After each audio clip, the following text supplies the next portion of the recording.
السلام علیکم ورحمۃ اللہ وبرکاتہ۔ اعوذ باللہ من الشیطان الرجیم، بسم اللہ الرحمن الرحیم۔ اللہ ولی الذین آمنوا یخرجهم من الظلمات الی النور والذین کفروا اولیاؤهم الطاغوت یخرجونهم من النور الی الظلمات اولئک اصحاب النار هم فیہا خالدون۔ أَلَمْ تَرَ إِلَى الَّذِي حَاجَّ إِبْرَاهِيمَ فِي رَبِّهِ أَنْ آتَاهُ اللَّهُ الْمُلْكَ إِذْ قَالَ إِبْرَاهِيمُ رَبِّيَ الَّذِي يُحْيِي وَيُمِيتُ قَالَ أَنَا أُحْيِي وَأُمِيتُ قَالَ إِبْرَاهِيمُ فَإِنَّ اللَّهَ يَأْتِي بِالشَّمْسِ مِنَ الْمَشْرِقِ فَأْتِ بِهَا مِنَ الْمَغْرِبِ فَبُهِتَ الَّذِي كَفَرَ وَاللَّهُ لَا يَهْدِي الْقَوْمَ الظَّالِمِينَ۔ أو كالذي مر على قرية وهي خاوية على عروشها قال أنى يحيي هذه الله بعد موتها فأماته الله 100 عام ثم بعثه قال كم لبثت قال لبثت يوما أو بعد يوم قال بل لبثت 100 عام فانظر إلى طعامك وشرابك لم يتسنه وانظر إلى حمارك وَلِنَجْعَلَكَ آيَةً لِلنَّاسِ وَانظُرْ إِلَى الْعِظَامِ كَيْفَ نُنشِزُهَا ثُمَّ نَكْسُوهَا لَحْمًا فَلَمَّا تَبَيَّنَ لَهُ قَالَ أَعْلَمُ أَنَّ اللَّهَ عَلَى كُلِّ شَيْءٍ قَدِيرٌ۔ صدق اللہ العظیم وصدق رسولہ النبی الکریم ونحن علی ذلک لمن الشاہدین والشاکرین والحمد للہ رب العالمین۔ سورۃ البقرہ 2 نمبر کی سورت شریفہ کی آیتیں تھی یہ، آیت نمبر 257 سے 259 تک۔ اس کی تلاوت کی توفیق اللہ نے اپنے اس بندے کو عنایت فرمائی، جس پر اس کا شکر ادا کرتے ہیں اور دعا کرتے ہیں کہ قبول فرما لے۔ اب ان آیات بینات میں ہمارے لیے کیا مضامین ہیں، کیا ڈائریکشنز ہیں، کس طرح ہم کو اپنی زندگی کے ڈائریکشن کو صحیح کرنا ہے، سوچ کو، فکر کو صحیح کرنا ہے، اس پر توجہ ہماری ہونی چاہیے کہ رب تعالیٰ کے کیا ڈائریکٹیوز ہیں۔ سب سے پہلے تو ہماری اپنی زبان میں اس میں کی ترجمانی ادا کرنے کی کوشش کریں، جبکہ ہمیں معلوم ہے کہ کلام ربانی عرش اعظم سے نازل ہوا ہے۔ وَإِنَّهُ لَتَنزِيلُ رَبِّ الْعَالَمِينَ نَزَلَ بِهِ الرُّوحُ الْأَمِينُ عَلَى قَلْبِكَ لِتَكُونَ مِنَ الْمُنذِرِينَ بِلِسَانٍ عَرَبِيٍّ مُبِينٍ۔ اور بے شک یہ قرآن رب العالمین کی طرف سے تنزیل ہے، اسے جبریل امین نامی فرشتے لے کر اترے ہیں۔ اے نبی صلی اللہ علیہ وسلم، اس کا لینڈنگ پوائنٹ آپ کا قلب مبارک ہے، تاکہ آپ ساری دنیا کو وارننگ دے دیں، اور یہ عربی مبین اس کی زبان رکھی گئی ہے۔ سورہ آل عمران میں 27 نمبر کی سورت میں فرمائی، تولج اللیل فی النہار وتولج النہار فی اللیل وتخرج الحی من المیت وتخرج المیت من الحی وترزق من تشاء بغیر حساب۔ اس کے پہلے کی جو آیت ہے، قل اللہم مالک الملک تؤتی الملک من تشاء وتنزع الملک ممن تشاء وتعز من تشاء وتذل من تشاء بیدک الخیر انک علی کل شیء قدیر۔ یہ آیتیں ہمیں یاد بھی ہیں، دعائیں بھی پڑھتے ہیں، دعاؤں میں ہمارے یہ آیت شامل بھی ہوتی ہے۔ کاش کہ ہمارے دل اور دماغ اور ایمان پر اس کا اثر ہو۔ رب تعالیٰ کی پہچان ہم کو کیسے حاصل ہو؟ رب تعالیٰ کی معرفت اور پہچان اس کی کتاب کے سوا ہمیں کہاں مل سکے گی؟ اس نے دیکھا ہے رب کو، لا تدرکہ الابصار وہو یدرک الابصار وہو اللطیف الخبیر۔ تمام بصارتیں بھی مل کر اس کو اپنے فوکس میں نہیں لا سکتی، ساری بصارتوں کو اس نے قابو میں کر رکھا ہے، انتہائی لطیف اور قدرتوں والا۔ اس رب کا تعارف جب وہ خود دیں، اسی وقت احساس ہو کہ ان کی کیا عظمت ہے اور کیا جلال ہے اور کیا تقدیس ہے ان کی۔ اور یہ جو ولی کی صفت بتائی، سورہ الانعام 6 نمبر کی صورت میں 14 نمبر کی آیت میں فرمایا، قُلْ غَيْرَ اللَّهِ أَتَّخِذُ وَلِيًّا فَاطِرَ السَّمَاوَاتِ وَالْأَرْضِ وَهُوَ يُطْعِمُ وَلَا يُطْعَمُ قُلْ إِنِّي أُمِرْتُ أَنْ أَكُونَ أَوَّلَ مَنْ أَسْلَمَ وَلَا تَكُونَنَّ مِنَ الْمُشْرِكِينَ۔ آپ ان سے کہیے، ساری دنیا سے کہیے کہ کیا میں غیر اللہ کو اپنا ولی بناؤں، جبکہ وہ رب آسمانوں اور زمین کا ڈیزائنر اور وہ سب کو سپلائی کرتا رہے ان کی ضرورتیں اور ان کی ضروریات میں کھانا اور جو بھی چیز شامل ہو، اس کو کسی چیز کی کوئی ضرورت نہیں، بلکہ اس نے مجھے یہ حکم دیا ہے کہ سرنڈرنس میں سب سے اول رہوں، میں سب سے اول میں اپنے آپ کو سرنڈر کر دوں، کبھی مشرکوں کا ساتھ نہ دوں۔ یہ ساری چیزیں ہونے کے بعد اب کوئی شخص خوش قسمت ہوگا، وہ شخص جو اللہ کو ہی اپنا ولی بنا لے۔ اگلی آیت شریفہ حضرت ابراہیم کے ایک واقعے سے تعلق رکھتی ہے کہ دعوتی زندگی میں جو مراحل آیا کرتے ہیں، دعوت سب سے پہلے انسانی انٹلیکٹ کو دی جائے گی، انسان کے کامن سینس کو دعوت دی جائے گی، لیکن جو کامن سینس پہ نہیں سمجھتا ہے بات کو، وہ بات کو الجھانا چاہتا ہے اور ڈیبیٹ کرنا چاہتا ہے اور کچھ دلیلیں سامنے دینا چاہتا ہے، تو پھر ایک ایسی فائنل بات کہہ دی جائے کہ جو last Nile of the coffin ہو، ختم کر دی جائے بات کو، اس لیے کہ ہیل اور حجت اور بحث اور تکرار اور ڈیبیٹ اس کا ہم کو منع کیا گیا ہے۔ یہ ضرورت نہیں ہے، بات اپنی فائنل کہہ دی جائے اور سب کو آزادی دی جائے، کوئی مانے چاہے نہ مانے، اس میں کوئی زور اور زبردستی نہیں اور کوئی کسی طرح سے ثابت کرنے کی ضرورت نہیں، حق کو پیش کر دیا جائے، کتاب اللہ کے پیغام کو پیش کر دیا جائے، جس انداز سے کتاب اللہ میں آیا ہے، بیشتر نبیوں کی دعوت کس طرح چلی، رب تعالیٰ نے کس طرح انسانوں کو اپنا تعارف کروایا وغیرہ ذالک، اس کو اس طرح سے پیش کر دیں، پھر بھی کسی کے سمجھ میں نہ آئے تو پھر ہیل اور حجت اور ڈیبیٹ کی ضرورت نہیں، فائنل ایک بات کہہ دی جائے۔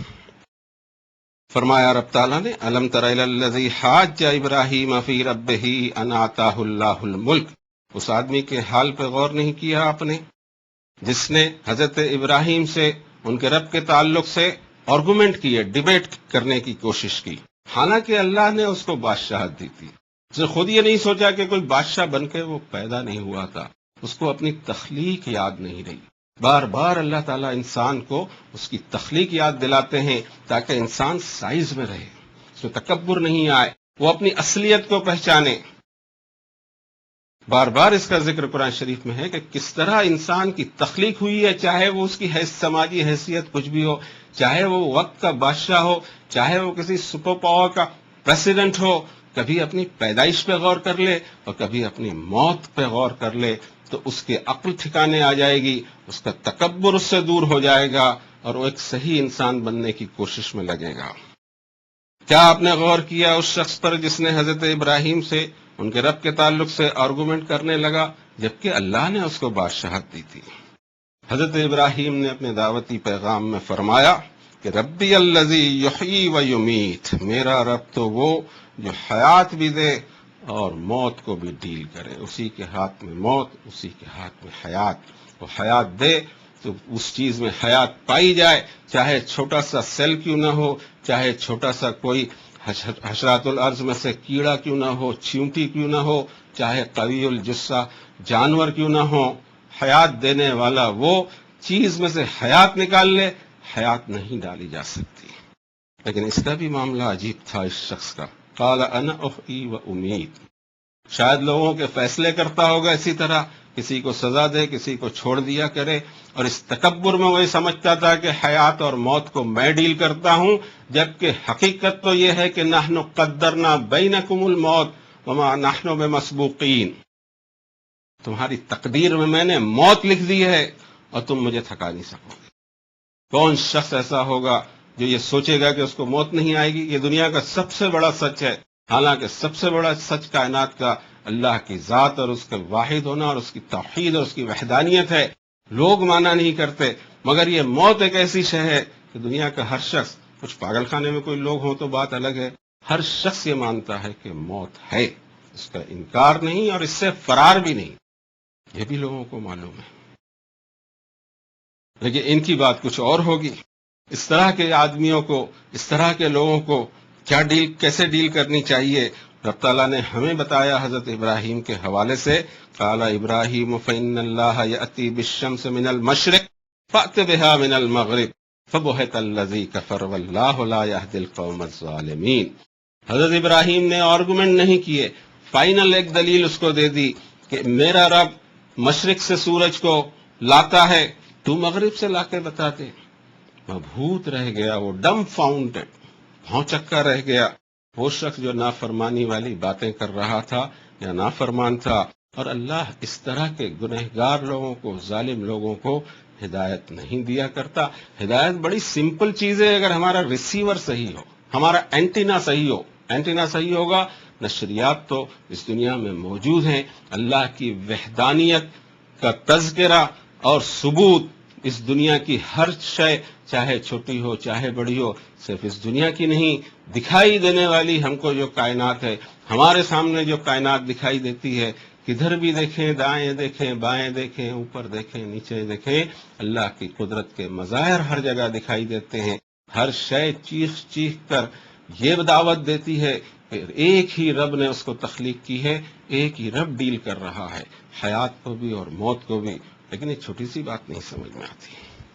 اس کے بعد کا ایک واقعہ رب تعالیٰ نے یہاں بیان فرمایا، او کالذی مر علی قریۃ وہی خاویۃ علی عروشها قال انا یحیی ھذہ اللہ بعد موتها.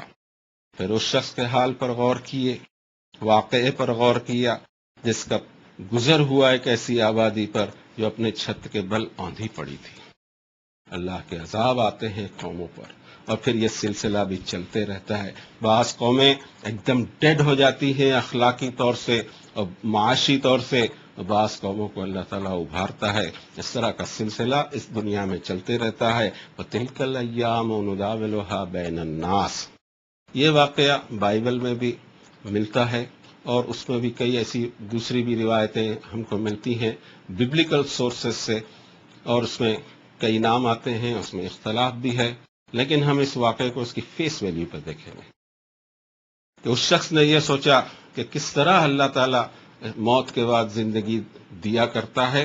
اس کے دل میں ایک سوال اور ایک جذبہ اٹھا. رب تعالیٰ نے اس کی تمثیل اسی کی ذات کو بنا دیا، اور اس کے سامنے ایک ایسا ڈیمانسٹریشن پیش ہوا. فَأَمَاتَهُ اللَّهُ مِائَةَ عَامٍ ثُمَّ بَعَثَهُ. 100 سال تک کے لیے اس کو مردہ حالت میں رکھا، اور پھر اس کو بعثہ اٹھایا، دوبارہ اٹھایا، اور پوچھا کہ قال کم لبثت، تم کتنا رہے؟ قال لبثت یوما او بعد یوم. اس کا جواب بھی وہی تھا جو نیچرل جواب ہے، ایک دن یا اس کا کچھ حصہ. اس کو ہم یوں بھی محسوس کر سکتے ہیں. بعض لوگ کوما میں چلے جاتے ہیں، اس کے بعد واپس آتے ہیں. بعض بڑے بڑے آپریشن میں کئی دن تک مریض بیمار رہتا ہے. بعض کوئی اور کسی حادثے کی وجہ سے ان پر ایک کیفیت یہ رہتی ہے کہ ان کے دماغ کام نہیں کرتا، دماغ سو جاتا ہے، پھر وہ اٹھتے ہیں. انہیں یہ پتہ نہیں ہوتا ہے کہ وہ کتنے دن تک اس حالت میں رہے. بلکہ ہم اپنی نیند پر ہی غور کریں کہ نیند سے جب بھی ہم بیدار ہوتے ہیں تو سب سے پہلا کوشچن ہمارے ذہن میں یہ آتا ہے کہ کتنے بج گئے، وقت کتنا گزرا، میں نیند کی حالت میں کتنا تھا. یہ موت کا معاملہ بھی ہے.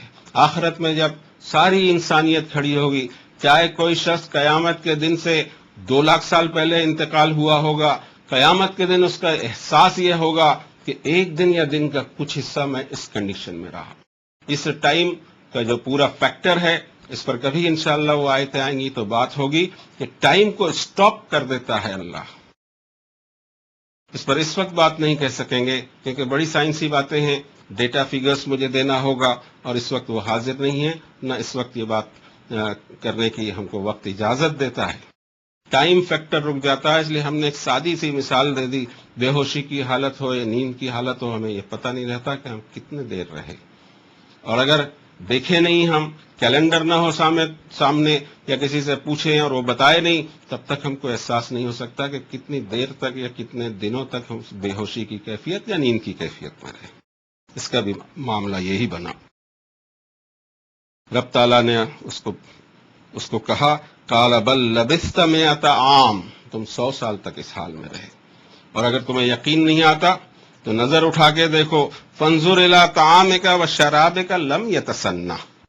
تمہارے کھانے اور پینے کی چیزوں کو دیکھو کہ ان 100 سال گزر گئے، ان پر کوئی اثر نہیں ہوا، یہ خراب نہیں ہوئی، اس لیے کہ اس کا حکم ایسا تھا. ہر کام وہ کر سکتا ہے. بظاہر ایک سسٹم اس نے بنا دیا دنیا میں کہ اس طرح دنیا چلے گی. ہر چیز کی ڈی جنریشن کا پیریڈ بھی بنا دیا. ہر چیز کی پریزرویشن کا بھی پیریڈ بنا دیا، اس سے زیادہ پریزرو نہیں کیا جا سکتا. پانی کو ایک جگہ جمع کریں، وہ اس کا پریزرویشن ہمیشہ نہیں کیا جا سکے گا. فروٹس ہیں وہ بھی خراب ہوں گے، چاہے پھر آپ فریج میں رکھیں، لیکن فریج میں اس کی تھوڑی سی لائف بڑھ جائے گی، لیکن بہرحال اس نے خراب ہونا ہے. یہ ڈی جنریشن جاری ہی رہتا ہے ہر چیز میں، اور ہر ایک کی ایک مقدار اللہ نے بنا دی. نارمل دنیا میں ہم اس طرح دیکھا کرتے ہیں تو ہم یہ سمجھتے ہیں کہ یہ ایک پروسیس ہے، ایسا ہی ہوتا ہوگا. کبھی یہ خیال نہیں آتا کہ اس پروسیس کو ڈیولپ کس نے کیا.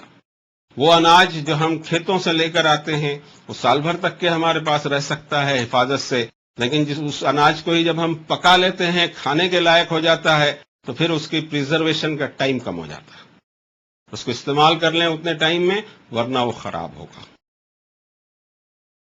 رب تعالیٰ نے فرمایا کہ تمہاری یہ کیفیت 100 سال کی تھی، اور یہ 100 سال تمہیں سمجھ میں نہ آتے ہوں تو ان چیزوں کو دیکھ لو جنہوں نے 2-3 دن سے زیادہ نہیں رہنا تھا، اور ان کی حالت یہ ہے کہ آج بھی وہ فریش ہیں. اس لیے کہ اب سسٹم کو میں نے تبدیل کیا ہے تم کو بتانے کے لیے، اور تم کو یہ پتہ لگ جانا چاہیے کہ یہ ہوتا کس طرح ہے. ہوتا صرف اس طرح ہے کہ میرا حکم کسی شے کو ہو جائے. اذا اراد لشیء ان یقول له کن فیکون. کسی چیز کا اس کا ارادہ ہوا، چاہے آسمان بنانے ہوں، زمین بنانے ہوں، یا ان کو ختم کرنا ہو، یا ان کو دوبارہ بنانا ہو، یا ان کو دوسرا کوئی شیپ دینا ہو، ایک کن کہنے کی دیر ہے ہر شے کے لیے. اور ایک کن ہمارے لیے بھی ہوگا. ہم دنیا میں ایک سلسلے سے آئے ہیں، والد اور والدہ ہیں، اور پھر ایک پیریڈ ہم نے شکم مادر میں گزارا ہے، لیکن آخرت میں یہی سارے کے سارے انسان حضرت آدم سے لے کر آخری انسان تک ایک کن میں سب کے سب کھڑے ہو جائیں گے ایک ساتھ. یہ ڈیمانسٹریشن ایک دن ہونے والا ہے کہ اللہ ہر چیز پر قدرت رکھتا ہے. لیکن اس شخص کے لیے یہ بتایا گیا کہ یہ تمہارے کھانے اور پینے کی چیزیں ہیں، یہ کوئی خراب نہیں ہوئی ہیں، پریزروڈ ہیں ابھی تک. لیکن تمہارے سواری کا جو جانور ہے، حمار آیا ہوا ہے، حمار گدھے کو کہتے ہیں، اس کی سواری کا جانور بھی پڑا ہوا تھا وہاں، اس کو دیکھو، اور ہم تم کو انسانوں کے لیے ایک نشانی بنائیں گے. منظور الی العظام کیف ننشزها ثم نکسوها لحما. اب اسی جانور کی یہ جو ہڈیاں بکھری پڑی ہوئی ہیں اور اس کو 100 سال گزر چکے ہیں، اب ان ہڈیوں کو ہم کس طرح ایک حکم دیتے ہیں کہ آپس میں جڑیں گی، کس طرح ہم اس کو جوڑتے ہیں اور پھر اس کو کور چڑھاتے ہیں ہم گوشت کا. یہ تم دیکھو. فلما تبین له قال اعلم ان اللہ علی کل شیء قدیر. پھر جب اس پر بیان ہوا، اوپن ہوا، تو کہنے لگا کہ میں جان گیا ہے اللہ ہر چیز پر قدرت رکھتا ہے. موجودہ دور ایک ایسا دور ہے، سائنس ترقی کرتے چلی جا رہی ہے، اور یہ جو چیزیں ہم دیکھ رہے ہیں شروع دن سے دیکھ رہا ہے انسان. پہلی مرتبہ جب حضرت آدم اور ماں حوا تشریف لائے، دیکھ رہے ہیں یہ نظارے، کس طرح سورج آتا ہے مشرق سے، پھر اپنے وقت پہ وہ ڈوبتا ہے، کیسے صبح ہوتی ہے، شام ہوتی ہے، بادل ہیں، بارش ہیں، موسم کی تبدیلیاں، اور ہماری اپنی ضرورتوں کی چیزیں، اور یہ کھیت کی فصلیں، اور یہ درخت، اور یہ ہمارے پھل فروٹ، اور یہی ہماری اپنی زندگیاں. ہر شے اللہ تعالیٰ کی طرف سے ایک نشان اور ایک عبرت اس کے اندر میں اور ایک سبق موجود ہوتا ہے. ہم دیکھتے ضرور ہیں، پاس ہو جاتے ہیں. اور آج جب ہم یہ سائنس کہتے ہی ہیں، اللہ تعالیٰ کی قدرت کے یہ نمونے ہیں، اس میں سے تھوڑا بہت معلوم کر لینے کو سائنس کہتے ہیں. جو اعلیٰ سائنسداں ہیں وہ آج بھی اس کا اعتراف کرتے ہیں کہ قدرت کی جو نئے رنگیاں اور جو کچھ بنا کر رکھا ہے اس کا علم ہمیں 1% بھی نہیں ہوا. یہی سورج جس کو دنیا لاکھوں سال سے دیکھتے چلی آ رہی ہے، تھوڑا بہت ہمیں معلوم پڑا کہ اس میں کیا حرارت ہے، کس طرح توانائی اور انرجی اس میں تیار ہوتی ہے. تھوڑا بہت اور کچھ معلوم پڑا ہوگا ہمیں دیگر چیزوں کے بارے میں، لیکن وہ علم ہمارا پھر بھی بہت کم ہے، 1% بھی نہیں ہوگا. لیکن یہ جو جتنی معلومات ہمیں حاصل ہوئی ہیں، یہ ساری چیزیں ہم آج بھی دیکھ سکتے ہیں. انٹرنیٹ پہ اگر ہم چلے جائیں، انگلیوں سے کی بورڈ دبا کر ان سائٹس پر چلے جائیں جس میں خود ہماری تخلیق، انسان کی تخلیق شکم مادر میں کس طرح اللہ تعالیٰ فرماتے ہیں. رب تعالیٰ کہتے ہیں فی ظلمات ثلاث، کریشن کے ایک پیریڈ اور کئی اس کے کریشن کے پیریڈ ہیں، اور 3 اندھیروں کے اندر میں تمہاری تمہارا ڈیولپمنٹ، اور پھر تم کو ایک بچے کی شکل میں اللہ دنیا میں بھیجتے ہیں۔ اس کو دیکھا جا سکتا ہے کہ امبرایو کس طرح ڈیولپ ہوتا ہے اور رحم مادر میں کس طرح بچے کے بننا شروع ہوتا ہے، امبرایو کیسے اس کی دھڑکن پہلے دن سے دکھائی دیتی ہے، انسپشن سے اس میں دھڑکن ہوتی ہے، وہی دھڑکن جس میں ہمارا دل دھڑکا کرتا ہے جس انداز سے، وہ امبرایو چونکہ لکوڈ شکل میں اور فارم میں ہے، ایک انڈے کی طرح گول ہے وہ، اور اس کے اندر میں دکھائی دیتا ہے کہ وہ دھڑک رہا ہے۔ پھر اس کے بعد دھیرے دھیرے وہ ڈیولپمنٹ شروع ہوتا ہے۔ اس کا تذکرہ اللہ تعالیٰ نے 1400 سال پہلے اپنی کتاب میں کر دیا تھا۔ سورہ المؤمنون 23 نمبر کی سورت شریفہ میں ایک طویل آیت ہے جس میں ہم کو بتایا گیا کہ کس طرح تمہارا کریشن میں کرتا ہوں۔ اور آج تو یہ چیز اتنی عام ہو گئی کہ اس شخص کو جو مثال دی گئی ہوگی، آج ہم خود اپنی ہی کریشن پہ اس مثال کو لے سکتے ہیں، اور اس کے بعد بھی پھر ہم اللہ کا اعتراف نہ کریں، اللہ کا انکار کریں، یا اس کو ایک آٹومیٹک پروسیس سمجھ لیں۔ کیا اس کے پیچھے کوئی قدرت نہیں، کوئی حکم نہیں، اور کیا ہم اس پر قدرت رکھتے ہیں کہ جو چاہیں وہ کر لیں؟ ہم تو 1000 سال جینا چاہتے ہیں، جی لیں گے۔ ہم تو کبھی بیمار ہونا نہیں چاہتے، ہو جائے گا۔ ایسا نہیں ہوا کرتا، ہم بھی مجبور ہیں۔ رب تعالیٰ تو یہاں تک فرماتے ہیں فی ای صورت ما شاء رکبک، تمہاری جو صورت ہے نا، شکل تمہاری، وہ بھی میں نے بنائی ہے۔ والذی یصورکم فی الارحام کیف یشاء، وہی اللہ ہے جو تمہارے ماں کے ووم میں تم کو شکل دے دیتا ہے، اور وہی لکوڈ جو دھڑک رہا ہے، امبرایو جو دھڑک رہا ہے، ڈیولپ ہوتے ہوتے اگر اس کو دیکھا جائے اسکرین پہ، اللہ کی زبردست قدرت دکھائی دیتی ہے۔ لیکن ایک شخص اس کو دیکھے گا، وہ سائنس کا کرشمہ سمجھے گا، اور ایک شخص دیکھے گا تو اس کو خدا کا خوف، اس کی طاقت، اس کی پلاننگ اور اس کے منصوبے، اس کا احساس ہوگا۔ دیکھنے کی نظر الگ الگ ہوتی ہے۔ رب تعالیٰ یہاں فرماتے ہیں سورہ المؤمنون میں، وَلَقَدْ خَلَقْنَا الْإِنسَانَ مِنْ سُلَالَةٍ مِّن طِينٍ، بے شک ہم نے انسان کو مٹی کے خلاصے سے پیدا کیا، ثُمَّ جَعَلْنَاهُ نُطْفَةً فِي قَرَارٍ مَّكِينٍ، پھر اس کے جرم سیل کو ہم نے ایک پرٹیکولر جگہ ٹھکانے پر قرار دیا، ثُمَّ خَلَقْنَا النُّطْفَةَ عَلَقَةً، اور پھر اسی امبرایو میں اس کو وہ جرم سیل سے امبرایو میں تبدیل ہوا، فَخَلَقْنَا الْعَلَقَةَ مُضْغَةً، پھر اسی امبرایو کو ہم نے لوتھڑے کی شکل دی، فَخَلَقْنَا الْمُضْغَةَ عِظَامًا، پھر اسی امبرایو کے اندر میں ہم نے ہڈیاں پیدا کی، فَكَسَوْنَا الْعِظَامَ لَحْمًا، پھر انہی ہڈیوں کو ہم نے گوشت سے کورنگ چڑھایا، ثُمَّ أَنشَأْنَاهُ خَلْقًا آخر، پھر ہم نے ایک فائنل شیپ تم کو دیا، فَتَبَارَكَ اللَّهُ أَحْسَنُ الْخَالِقِينَ، کتنی برکتوں والا ہے اللہ، بیسٹ کریٹر۔ کس چیز سے؟ مٹی، جرم سیل، رحم مادر کا امبرایو، اور پھر ایک بچہ ایک پرٹیکولر مہینوں کے بعد دنیا میں آتا ہے۔ تبارک اللہ احسن الخالقین، ثم انکم بعد ذلک لمیتون۔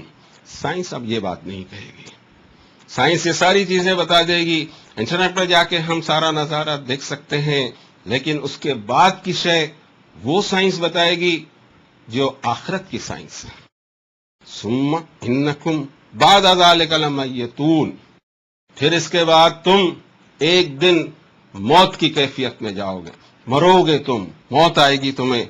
ثم انکم یوم القیامت تبعثون، اور پھر بے شک تم قیامت کے دن دوبارہ کھڑے کیے جاؤ گے۔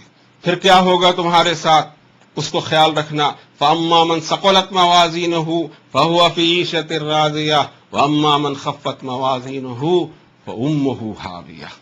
اب دیکھا جائے گا کہ اس کے پوائنٹس پلس کتنے ہیں اور مائنس کتنے ہیں، نیکیاں اس نے کتنی کمائی ہے۔ نیکی کا وزن زیادہ ہو گیا تو اس کو عیش اور آرام ملے گا، نیکیوں کا وزن کم ہو گیا تو پھر اس کی حالت خراب ہو جائے گی، اس کو سزا بھی بہت بھینکر ملے گی۔ یہ باتیں سائنس ایک وہ عمل کو بتا سکتی ہے، لیکن اس میں عبرت ضرور حاصل ہوگی، نصیحت یہاں سے حاصل ہوگی کہ یہ ساری چیزیں دیکھنے کے بعد ہماری سٹائل کیا ہونی چاہیے۔ کیا واقعی ہم میں خوف خدا اس درجے پیدا ہوتا ہے؟ کیا واقعی ہم اپنے آپ کو سمجھ سکتے؟ آج ہم ایک ذی حیثیت انسان بن کے یہاں بیٹھے ہوئے ہیں، کیا ہم پیچھے جا کر سوچ سکتے ہیں کہ ہم کچھ بھی کوئی قابل تذکرہ چیز نہیں تھے؟ رب تعالیٰ فرماتے ہیں هل اتى على الانسان حين من الدهر لم يكن شيئا مذكورا، کیا انسان پر کبھی ایسا وقت نہیں آیا کہ وہ کوئی قابل تذکرہ چیز ہی نہیں تھا؟ اس کے والدین کو بھی نہیں پتا تھا کہ کون صاحب تشریف لانے والے ہیں، صاحب ہیں کہ صاحبہ ہیں وہ بھی نہیں معلوم، بیٹا ہے کہ بیٹی ہے، جبکہ اللہ تعالیٰ اس کو بھی طے کر دیتے ہیں، سورہ نجم میں بیان فرمایا۔ لیکن اس وقت اتنا وقت بھی نہیں ہے، جب انشاءاللہ سورہ نجم پہ آئیں گے اس وقت یہ بات ہوگی کہ کس طرح اللہ تعالیٰ انسان کی تخلیق کرتے، ہماری اس پہ چلتی نہیں۔ ان چیزوں کو دیکھنے کے بعد ایک شخص کو یہ ڈیمانسٹریشن کبھی دیا گیا ہوگا، آج تو ہم میں سے ہر ایک کو جو انٹرنیٹ پہ ایکسس کرتا ہو، ہر ایک اس ڈیمانسٹریشن کو دیکھ سکتا ہے۔ ہونا تو یہ چاہیے تھا کہ آج کے انسان میں زیادہ ایمان ہوتا، زیادہ اس میں خوف خدا ہوتا، اللہ کی معرفت اور پہچان اس کو زیادہ ہوتی، اللہ کی خشیت اس کو زیادہ ہوتی۔ معاملہ الٹا ہے، معاملہ اس لیے الٹا ہے کہ اس کا چشمہ صحیح نہیں۔ اس چشمے کو صحیح کرنا ہوگا، اس کے اینگلز کو صحیح کرنا ہوگا، تب بات سمجھ میں آئے گی کہ یہ انسان ایک با مقصد طریقے سے کسی پرٹیکولر وجہ سے پیدا کیا گیا ہے۔ افحسبتم انما خلقناکم عبثا وانکم الینا لا ترجعون، کیا تم نے یہ کیلکولیشن لگا لیا ہے کہ ہم نے تم کو یوں ہی پیدا کر دیا اور تم ہماری طرف پلٹ کر نہیں آؤ گے؟ فتعال اللہ الملک الحق لا الہ الا هو رب العرش الکریم، انتہائی اعلیٰ ہے وہ رب، عرش کریم کا مالک ہے۔ تم نے سوچا ہی کیسے اس کے بارے میں؟ کیسی بے فائدہ چیزیں یہ اسے پیدا کرتا رہے گا؟ ایک ایک شے، چاہے ذرہ ہو، چاہے چھوٹا سا کیڑا ہو، چاہے کوئی انسان ہو یا اس سے بھی کوئی مخلوق ہو، ایک مقصد کے تحت پیدا کیا گیا، کھیل و تماشا نہیں ہے۔ توجہ ہونی چاہیے ہماری اس پر کہ زندگی کتنی اہم ہے، اور یہ پیریڈ جس کو ایک ٹیسٹنگ پیریڈ ہے یا ایک ایگزامینیشن ہال میں ہم یہ زندگی گزار رہے ہیں، اس کی قدر ہونی چاہیے۔ جو بچہ ایگزامینیشن ہال میں کیئرلیس رہے گا، کیا وہ ایگزام پاس کر سکے گا؟ ضرورت اس بات کی ہے کہ زندگی کو ہم پہچانیں، ہمیں احساس ہو اس بات کا کہ ہمیں ایک دن اللہ کو جواب دینا ہے۔ یہ جو نعمتیں ثم لتسألن یومئذ عن النعیم، یہ نعمتیں اللہ نے ہم کو دے رکھی ہیں، اس کا ہم کو سوال ہوگا۔